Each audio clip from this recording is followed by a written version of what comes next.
I want to tell you a story.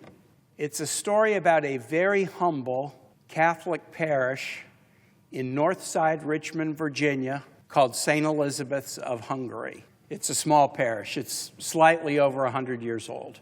It's the church where my wife and I were married more than 40 years ago, where all three of our children were baptized, where we attended Mass just this last Sunday. We celebrated the centennial of my church, Mr. President, a couple of years ago, and I was sitting there. I've now been a member of the parish for 40 years, and I was looking around, and I realized times change and they don't. Catholic Relief Services, which is one of the largest agencies in the United States that helps settle refugees who are legal immigrants.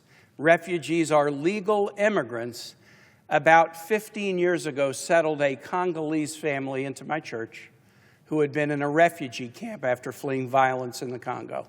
And then over time, Catholic Relief Services decided, well, this family likes St. Elizabeth's and they feel welcomed here.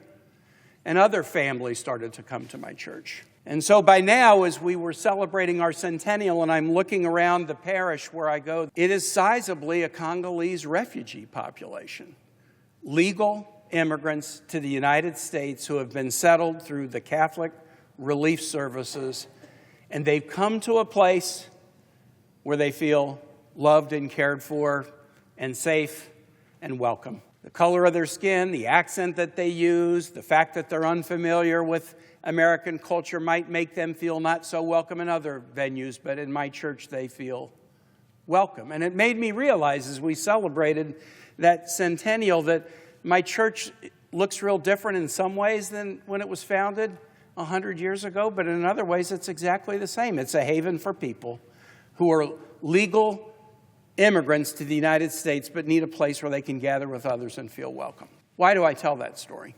President Trump has sent a bill to Congress, and one of the pillars of that bill is to rescind the funding for refugee resettlement programs in the United States. 7 of the 10 organizations that resettle refugees in the United States are faith-based organizations.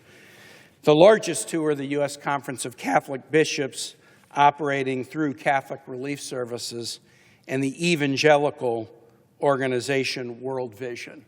But it's not just them.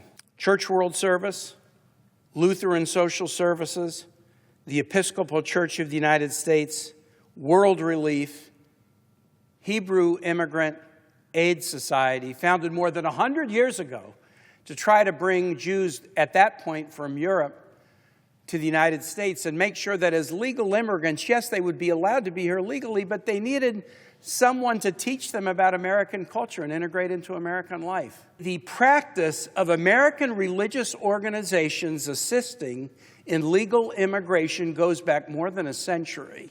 And President Trump's rescission package that is before us wipes out funding to a dramatic degree for virtually all of them.